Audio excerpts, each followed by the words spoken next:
अपरा एकादशी, जिसे अचला एकादशी के नाम से भी जाना जाता है, हिंदू धर्म में एक महत्वपूर्ण व्रत है जो भगवान विष्णु को समर्पित है। यह ज्येष्ठ मास के कृष्ण पक्ष की एकादशी तिथि को मनाई जाती है। इस व्रत को करने से व्यक्ति की समस्त पापों से मुक्ति मिलती है और सभी सुखों को भोग कर अंत में वैकुंठ धाम की प्राप्ति होती है। अपरा एकादशी 2025 की तिथि और शुभ मुहूर्त। एकादशी तिथि प्रारंभ 22 मई 2025 गुरुवार को रात 1:12 से। एकादशी तिथि समाप्त 23 मई 2025 शुक्रवार को रात 10:29 पर। व्रत का दिन 23 मई 2025 शुक्रवार ब्रह्म मुहूर्त सुबह 4:04 से 4:45 तक। व्रत तोड़ने का समय 24 मई 2025 शनिवार को सुबह 5:26 से 8:11 तक। अपरा एकादशी का महत्व। पद्म पुराण के अनुसार अपरा एकादशी का व्रत करने से मनुष्य को राशि यज्ञ, अश्वमेध यज्ञ और तीर्थ स्नान के बराबर फल प्राप्त होता है और यह एकादशी पापों के नाश और मोक्ष की प्राप्ति के लिए अत्यंत फलदायी मानी जाती है। विशेष रूप से वे लोग जो पापों से मुक्ति और धार्मिक शुद्धता की कामना करते हैं उनके लिए यह एकादशी बहुत प्रभावी मानी जाती है। ऐसा माना जाता है कि इस व्रत के प्रभाव से प्रेत योनि से भी मुक्ति मिल जाती है। इस दिन भगवान वामन की पूजा भी विशेष रूप से फलदायी मानी जाती है। पूजा विधि। संकल्प।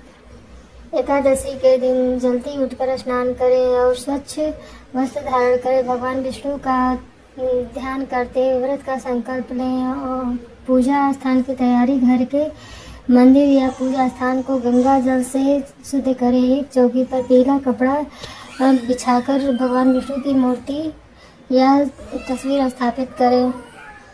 भगवान विष्णु की पूजा। भगवान को चंदन, पीले फूल, तुलसी दल, धूप और दीप अर्पित करें। भगवान विष्णु को फल, मिठाई और तुलसी पत्र डालकर भोग लगाएं। ध्यान रखें कि भोग में केवल सात्विक चीज़ें ही शामिल हो।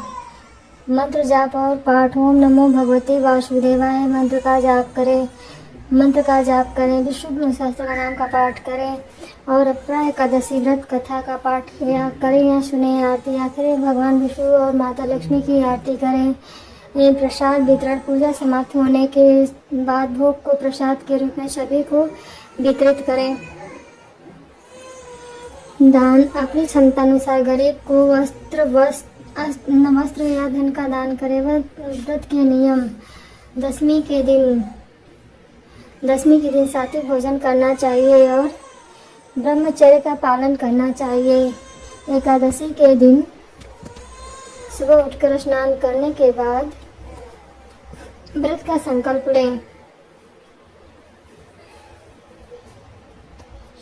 भगवान विष्णु की पूजा करें और विष्णु सहस्त्र नाम का पाठ करें। दिन में सोना नहीं चाहिए और बुरे विचारों से दूर रहना चाहिए। एकादशी के दिन चावल और जड़ों में उगने वाली सब्जियों का सेवन नहीं करना चाहिए। तुलसी के पौधे पर जल चढ़ाने की मनाही होती है क्योंकि मान्यता है कि इस दिन तुलसी जी भी एकादशी का निर्जला व्रत रखती है। इसलिए बिना जल के विधिवत पूजा करने के बाद शाम को घी का दीपक अवश्य जलाएं। द्वादशी के दिन ब्राह्मणों को भोजन कराना चाहिए और फिर खुद भी भोजन करना चाहिए करके व्रत खोलना चाहिए। पारण हमेशा शुभ मुहूर्त में ही करना चाहिए।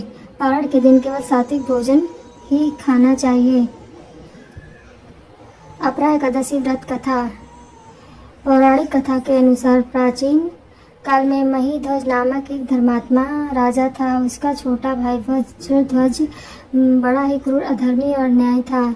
वह अपने बड़े भाई से द्वेष रखता था। एक दिन रात्रि के समय छोटे भाई ने अपने बड़े भाई की हत्या कर दी और उसकी देह को एक जंगली पीपल के पेड़ के नीचे गाड़ दिया। इस अकाल मृत्यु के कारण राजा प्रेतात्मा के रूप में उसी पीपल पर रहने लगा और अनेक उत्पात करने लगा।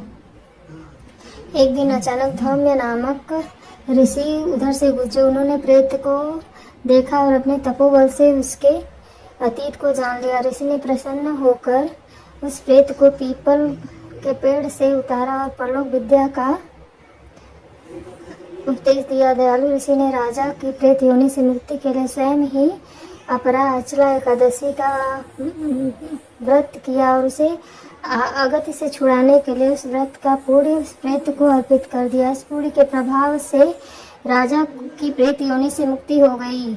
वह ऋषि को धन्यवाद देता हुआ दिव्य देह धारण कर पुष्पक विमान में बैठकर स्वर्ग को चला गया। इस कथा को सुनने या पढ़ने मात्र से सहस्त्र गोदान का फल मिलता है। ओम नमो भगवते वासुदेवाय नमः।